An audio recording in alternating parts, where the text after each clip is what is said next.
रखाता रखाता रखाता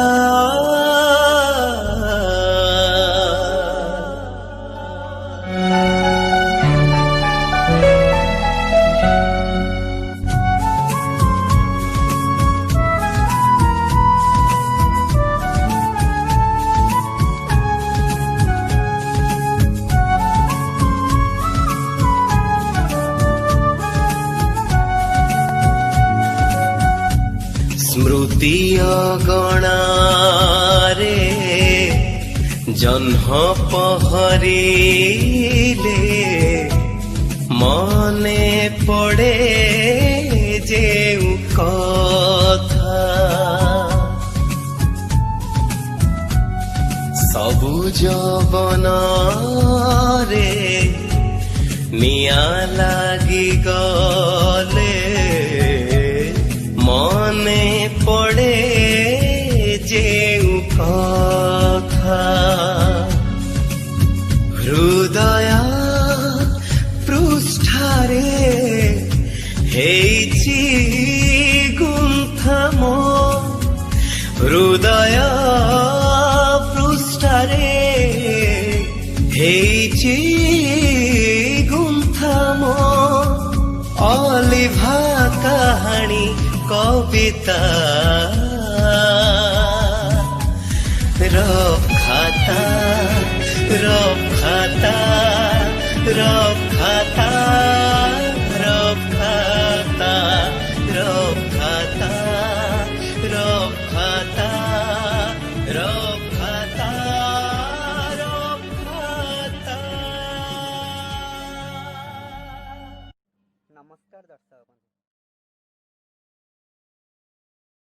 नमस्कार दर्शक बंधु स्टोरी इमेज रफ खातार संजय नईला पर आजिर फर्द को आपण मानक स्वागत। संजय नईला पर आजिर फर्दरे आम सहित अच्छा अध्यापक जसवंत दास, डॉक्टर रवींद्र पंडा, मीरा बेउरा, डॉक्टर निरंजन साहू। मिशु मोर देह ए देश माटी देशवासी चली जातु पिठी देशर स्वराज पथ जेते गाढ़ पूर पड़ित ही मोर मांस आड़। हाँ आज्ञा एक मु नुहे कही उत्कलमणि पंडित गोपबंधु दास तांका जन्मतिथि स्मृति नहीं एक कविता रचना करिसेंती डॉक्टर रवींद्र पंडा। तेरे आसंते सुनिबा तांका कविता। मु डॉक्टर रवींद्रनाथ पंडा बांकी आज उत्कल माटीर सुयोग्य संतान उत्कलमणिकर जन्मतिथि मोर स्वलिखित पद्धति कही बोलवा जाऊँ। पद्यटी एपरी उत्कल राइजे उत्कल मणिषे सेवा जतन जा भाग्य गढ़िले हेले हत भागा से उत्कल मणि जन्म बेलु माँ को हारिले जन्म लभिले भाग्य न लभिले पाइले मातृ सेवा जतन पीयूषी कोले से मनीष होइले पाई माँ सुख पीयूषी मन पिला बेलु रोग भोग से बढ़िले बड़ बेले रोगी सेवा करिले हेले निरोगी जा जन सेवा कहे राइज जाकरे नाम रखिले निज पुओ मला ताकु न चाहिए भाविले राइज निज संतान मृत्यु मुखे छाड़ी से निज पुओ को दौड़िले सेवा राइज जन ताराइज शिशु ताराइज जने किबा शिक्षा कले तांको जीवन इते स्वार्थपर ए जाति आमर सेवा भूली गले से गला दिन जदि एबे सीए लभन्ते जन्म शिखान्ते उत्कले जातिर काम जनसेवा मो जातिर प्रकृति उत्कल मणि मो केते मोहान। ଯେଉଁଠି କୌଣସି ପ୍ରକାର କୁଣ୍ଠା ବା କଷ୍ଟ ନଥାଏ ସେଇ ତ ବୈକୁଣ୍ଠପୁର। ହଁ ଆଜ୍ଞା ସେଇ ବୈକୁଣ୍ଠପୁର ଶୀର୍ଷକ କବିତା ନେଇ ଆସିଛନ୍ତି ଅଧ୍ୟାପକ ଯଶବନ୍ତ ଦାସ। ତେବେ ଆସନ୍ତୁ ଶୁଣିବା ତାଙ୍କ କବିତା। कविता आसरर समस्त श्रोतांकु धन्यवाद। रौरव नर्कर पूतिगंधमय सातताल पूजारक्त मध्यरु पारिजात सुरभित सुधर्मा सभा को उठी आसवा लगी मनीषर प्रयत्न सर्वकालीन। स्वर्ग और नरक मध्यरे एक मध्यवर्ती राज्य ଯେଉଁଠି ନଥିବ ନରକର ଯାତନା କି ସ୍ୱର୍ଗର ବିଳାସ। ଆମେ ସମସ୍ତେ ସେଇଠାରେ ଅଛୁ। ତେଣୁ ଏଇଭଳି ଏକ ପରିସ୍ଥିତିରେ କବିର ମସିଧାରରୁ ଛୁଟି ଆସିଛି ଛୋଟିଆ କବିତାଟେ। କବିତାର ଶୀର୍ଷକ ବୈକୁଣ୍ଠପୁର। ମନ ବାଣ୍ଟିବାରେ କୁଣ୍ଠା ନାହିଁ ଯାର, ନାମ ତାର ବୈକୁଣ୍ଠ। ଧନ ବଣ୍ଟା ଲୋକ କାନରେ ଶୁଣିବ, ସେପୁରେ କୋଇଲି କଣ୍ଠ, ସେପୁରେ କୋଇଲି କଣ୍ଠ। ସଂସାର ସାଗରେ ସବୁ ମିଛ ସତ, ସମାଧିରେ ହଜି ଯିବ। ମରତ ଭୂଇଁରେ ଦେବତା ହେଲେ ବି ଦିନେ ମରିବାକୁ ହେବ, ଦିନେ ମରିବାକୁ ହେବ। ତୁଳସୀ ଗଛର ମଳୟ ପବନ, ଚନ୍ଦନ ମହକ ଭରା, ଘନ ନୀଳିମାରେ ଦେଖୁଥିବ ପରା, କେତେ ଟିକି ଟିକି ତାରା। ଦେବତା ହେଲେ ବି ମାନବ ଲୀଳାର ଦେଇଛ ପ୍ରମାଣ କେତେ। ଦେହ ହଜିଗଲା ମନ ରହିଗଲା, ବିଧିର ବିଧାନ ଯେତେ, ବିଧିର ବିଧାନ ଯେତେ। ଆଜିର ଦିନର ବକ୍ଷ ଫଟାଇ ଚକ୍ଷୁରୁ ଝରେ ଲୁହ, ଲକ୍ଷ୍ୟ ଆମର ଭ୍ରଷ୍ଟ ହୋଇଛି, ନଷ୍ଟ ହୋଇଛି ଦେହ, ନଷ୍ଟ ହୋଇଛି ଦେହ।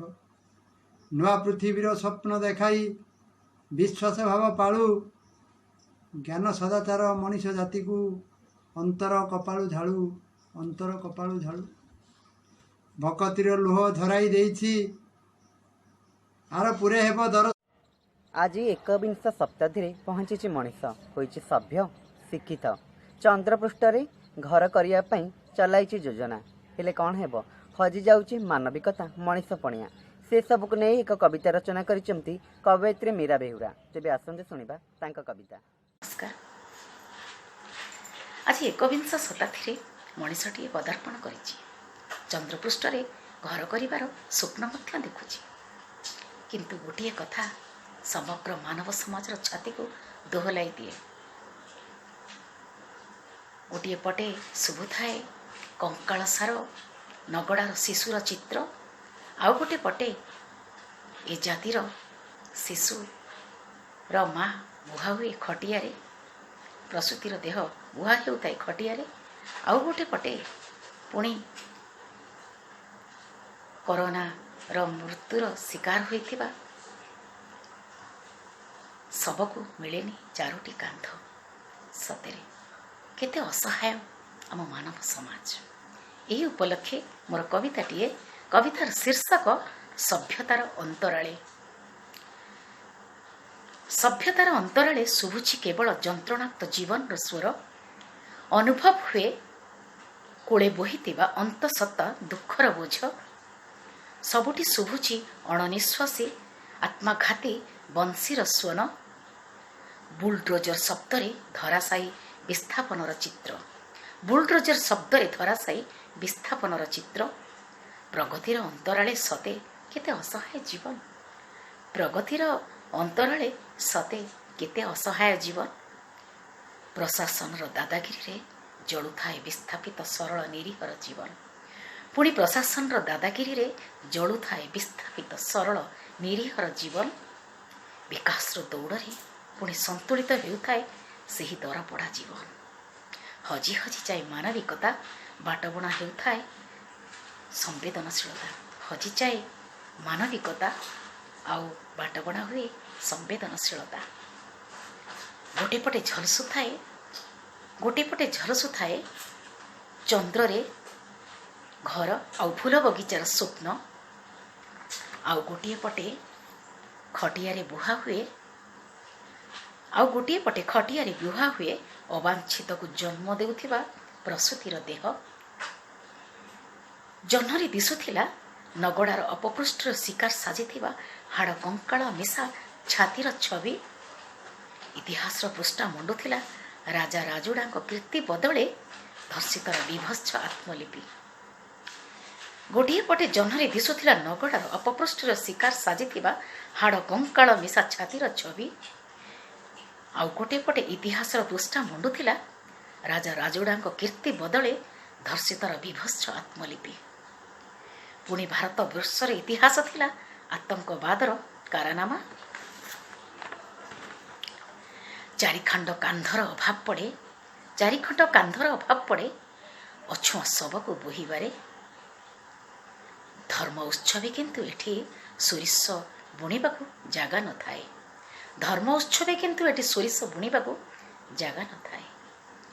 ଘର ଦ୍ୱାର ଗଗନ ପ୍ରାନ୍ତର ସବୁଠି ଚାଲିଛି କରୋନାର ଆତଙ୍କ। ଏଠି ସେଠି ସବୁଠି ବୁଣି ହୋଇଛି କୁଢ଼େ କୁଢ଼େ ନୀତି। ଘର ଦ୍ୱାର ଗଗନ ପ୍ରାନ୍ତର ସବୁଠି ଚାଲିଛି କରୋନାର ଆତଙ୍କ। ଏଠି ସେଠି ସବୁଠି ବୁଣି ହୋଇଛି କୁଢ଼େ କୁଢ଼େ ବିଷ। ମୁଖା ପିନ୍ଧି କରୁଛି ମଣିଷ ଆତ୍ମୀୟଙ୍କ ସାଥେ ନୀତି ଛଳନା। ମୁଖା ପିନ୍ଧି ଆତ୍ମୀୟଙ୍କ ପାଶେ କରୁଛି ଏ ମଣିଷ ନୀତି ଛଳନା।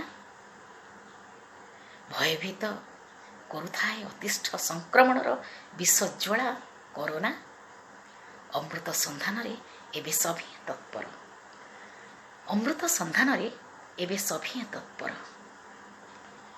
ନିଜେ ହିଁ ରଚିଛି ଭୟାବହ ଆତଙ୍କର ସମର। ମିଛେ ଖୋଜୁଛି ସମାଧାନର ଗାଣିତିକ ସୂତ୍ର। ତଥାପି କଷି ଚାଲିଥାଏ ଏ ଅସହାୟ ମଣିଷ ବିକାଶର ଗଣିତକୁ। ଖୋଜି ଚାଲେ ଅହରହ ନିଖୋଜ ଅମୃତର ସନ୍ଧାନକୁ।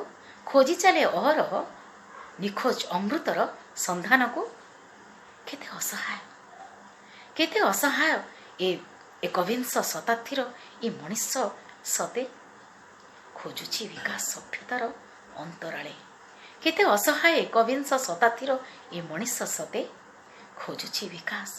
ସଭ୍ୟତାର ଅନ୍ତରାଳେ। ନମସ୍କାର, ଧନ୍ୟବାଦ। ସାହିତ୍ୟଠୁ ସଂସ୍କୃତି, ଅଧ୍ୟାପନାଠୁ ଶ୍ରୀ ଜଗନ୍ନାଥଙ୍କ ମହିମା ଗାନ ସବୁଥିରେ ଯେ ସିଦ୍ଧହସ୍ତ, ସେ ହେଉଛନ୍ତି ଡକ୍ଟର ନିରଞ୍ଜନ ସାହୁ। ଆସନ୍ତୁ ଶୁଣିବା ତାଙ୍କ ଆଲୋଚନା। ନୀଳାଦ୍ରୌ ଶଙ୍ଖ ମଧ୍ୟେ ଶତଦଳକ ମୂଳେ ରତ୍ନ ସିଂହାସନಸ್ಥଂ ସର୍ବାଳଙ୍କାର ଯୁକ୍ତଂ ନବଘନ ରୁଚିର ସଂଯୁକ୍ତଂ ଚାଗ୍ରଜେନ ଭଦ୍ରାୟା ବାମ ଭାଗେ ରଥଚରଣଯୁକ୍ତଂ ବ୍ରହ୍ମାରୁଦ୍ରେନ୍ଦ୍ର ବନ୍ଦ୍ୟଂ वेदानां सारमेशं स्वजन परिवृतं दारु ब्रह्मं स्मरामि दारुरूपं भजामि नमामि। महापुरुष विद्यारे नवम अध्यायर 32 श्लोकरे नीलाद्रौ शंख मध्ये शतदलकमले रत्न सिंहासनस्थम् से रत्न सिंहासन उपरे चतुर्ध मूर्ति बलभद्र सुभद्रा जगन्नाथ और सुदर्शन ये चतुर्ध मूर्ति विराजमान करिसंती। महापुरुष विद्या ये गोटे ग्रंथ रे ये श्लोकटी अच्छी। एथिरे आमे गोटे शब्द पाउचे ता ना होची शंख मध्ये। नीलाद्री रे नीलअद्री नीलाचल पर्वत उपरे शंख मध्यरे शतदल पद्म उपरे रत्न सिंहासन रे विराजमान करिसंती महाप्रभु श्री जगन्नाथ। आमे टिके चिंता करिबा। आमे पूर्वरु कहिछे जे ये होची शंख क्षेत्र शंखनाभि मंडल। ए शंखनाभि मंडलर आराध्य देवता होचंती परात्पर परम पुरुष पुरुषोत्तम श्री जगन्नाथ। अर्थात शंख सदृश भौमाकृति क्षेत्र उपरे से अछंती। भौम कहले पृथ्वी। ए भौमाकृति शंख सदृश पीठ उपरे से विराजमान करिसंती। एही शंख दिव्य शंख एही क्षेत्र रे विराजमान। स्वयं नारायण पूर्व काल रे शंखे अवस्थान करुथिबारु एहा शंख क्षेत्र स्वयं नारायण विद्यमान थिबारु। शंखे हरिष्ठान जत शंखस्ततो हरि तत्रैव सततं लक्ष्मी दूरीभूत मंगलम। मोर अमंगल दूरीभूत करंतु शंख सदृश भूमिखंड उपरे थिबा प्रभु श्री जगन्नाथ। यही शंख सदृश जो क्षेत्र भूमिखंड है ये सर्वदेव देवी अच्छा। मु पूर्व कही आपन को यही क्षेत्र प्रतिष्ठा करने 4 जन ऋषि से दायित्व नहीं। से 4 जन ऋषि होती मार्कंड ऋषि, भृगु ऋषि एवं भृगुरु भार्गव एवं अंगिरा ऋषि तथा मर्कंड ऋषि एवं कंडु ऋषि, यही 4 ऋषि प्रतिष्ठा करते। यही शंख क्षेत्र में मूल भाग अच्छा, शंकर मूल भाग श्री लोकनाथ, अग्रभाग अच्छा नीलकंठ जहाँ को बिलेश्वर बोली कहती, एवं उपरी भाग अच्छी महोदधि, मध्य भाग हूँ अर्धाश्नी माउसीमा मंदिर एवं नाभि देश अच्छी रोहिणी कुंड, कारुण्य जल, कल्पवट श्री जगन्नाथ चतुर्थ मूर्ति। ये शंख सदृश जो भौमाकृति यार मूल भाग श्री लोकनाथ अच्छा, अग्रभाग नीलकंठ अच्छा एवं आउ टिके आगू गले बिलेश्वर महादेव अच्छा, उपरी भाग होती महोदधि महान उदधि, आउ मध्य भाग पेट भाग गर्भ भाग अर्धाश्नी जहाँ को माउसीमा बोली कहती अर्धाश्नी देवी अच्छा। आउ नाभिमंडल से कहुई शंख क्षेत्र नाभिमंडल, नाभिमंडल रोहिणी कुंड जो कुंड पाखरे काक पड़ता एवं चतुर्धा मूर्ति धारण करता, यही क्षेत्र हूँ शंख क्षेत्र। एवं जो जलर कारुण्य जल में महाप्रलय भी हम, श्री जगन्नाथ जब चाहिए कारुण्य जल बाहर एवं प्रलय हम। ये आज मालिका कथा विभिन्न कथा कहते लोक मैंने, यही कुंडरू बाहर कारुण्य जल बोली अच्छी शंख क्षेत्र में विचार महापुरुष विद्या अच्छी, कल्पवट अच्छी, जुग जुग को सी अच्छी एवं श्री जगन्नाथ चतुर्था मूर्ति ये विराजमान करिसेंती। एवं ये आम आउ गोटे कथा विचार करवा देखा, से हूँ जगन्नाथ पुराण रे गोटे कथा वर्णना अच्छी कौन, 5 कोश आड़ दीर्घ अटे शंख बर, शंख उपरे श्री क्षेत्र अति मनोहर। 5 कोश आड़ आ दीर्घ, ओसार आ लंबा शंख बर, शंख क्षेत्र आड़ आ दीर्घ 5 कोश एवं सही शंख उपरे श्री क्षेत्र अवस्थित। श्री रोहिणी कुंड बट जगत ठाकुर, शंख नाभि देश एहि तीनिंक विहार, एहि क्षेत्र बरटे शंकर आकार, पश्चिम दिगरे जान मस्तक हार, पश्चिम दिगटा हूँ मस्तक, नीलाद्रि शंख मध्यरे शतदल पद्मे, नीलाद्रि नीलाद्रि नीलाचल पर्वत शंख एवं सेठी दारु ब्रह्मचारी मूर्ति पूजित आनंदे, नीलचक्र नीलचक्र अच्छी एवं सेठी चतुर्धा मूर्ति अच्छी एवं नीलाद्रि शंख पर से आनंद अच्छी। यही हूँ सब महत्वपूर्ण कथा, से इच्छा कर लीला करने लीलामय क्षेत्र नीलाचल पर्वत, यही पर्वत शंख क्षेत्र उपरे से विराजमान करिसेंती। पुणी कौन कहिसेंती, जगन्नाथ पुराण में वर्णना अच्छी जे दक्षिणावर्तक शंख जेऊ परकार, श्री पुरुषोत्तम क्षेत्र तेमंत प्रकार।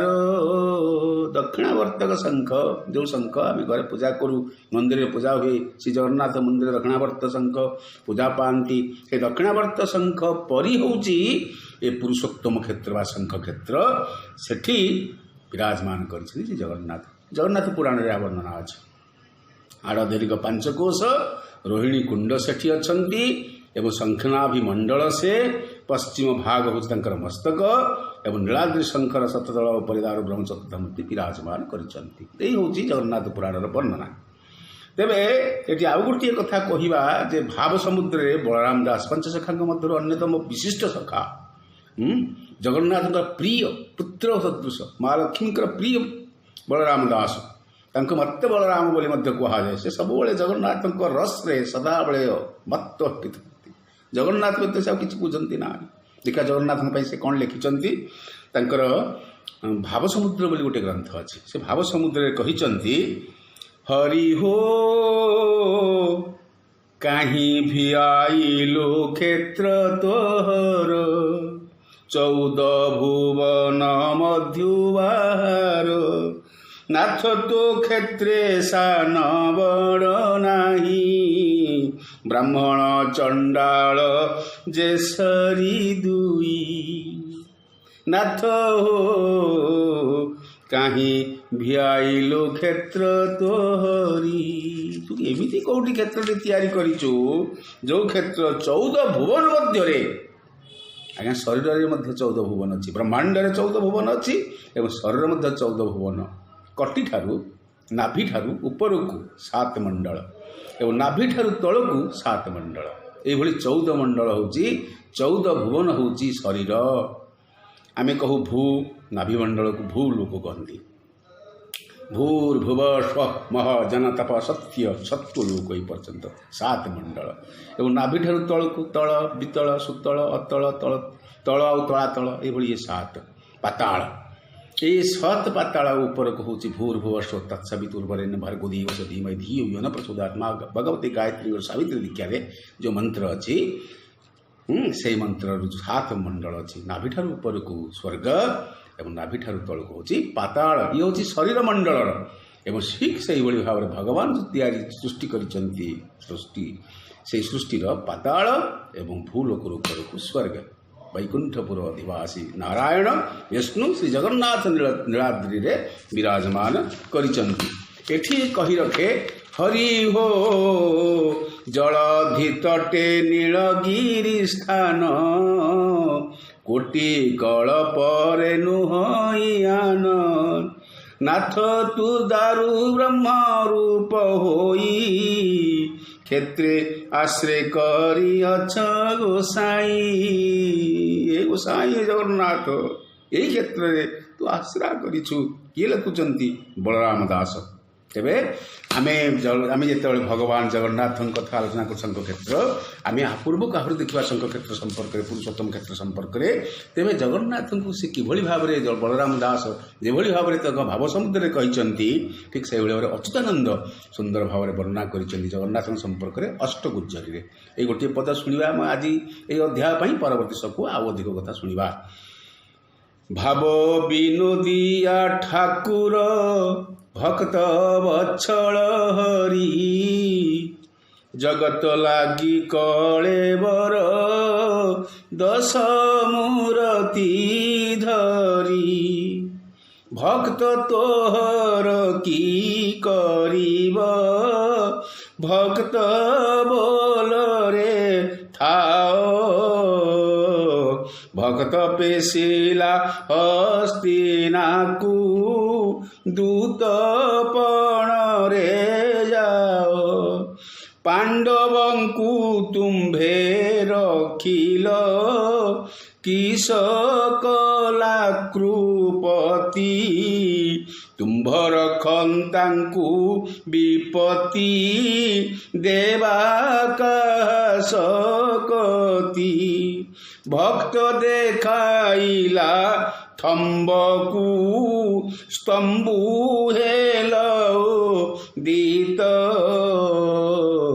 ଭୃତ୍ୟର ଭୃତ୍ୟ ପରିଭୃତ୍ୟ, ଭଣେ ଦିନ ଅଚ୍ୟୁତ।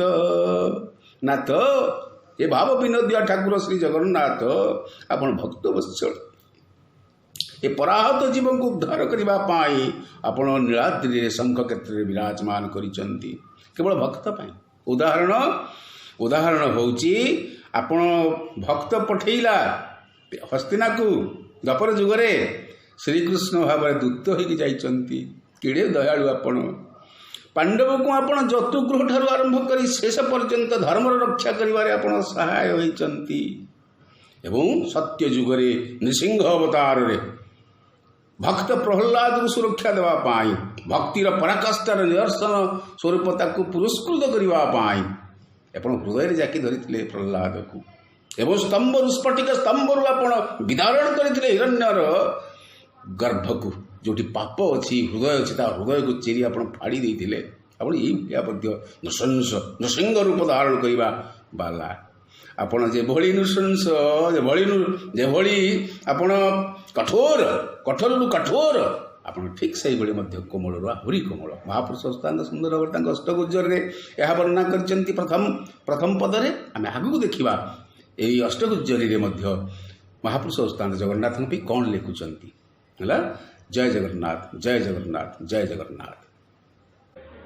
ତେବେ ଦର୍ଶକ ବନ୍ଧୁ, ଆମ କାର୍ଯ୍ୟକ୍ରମ ଆପଣଙ୍କୁ କେମିତି ଲାଗୁଛି ମତାମତ ଜଣାଇବେ।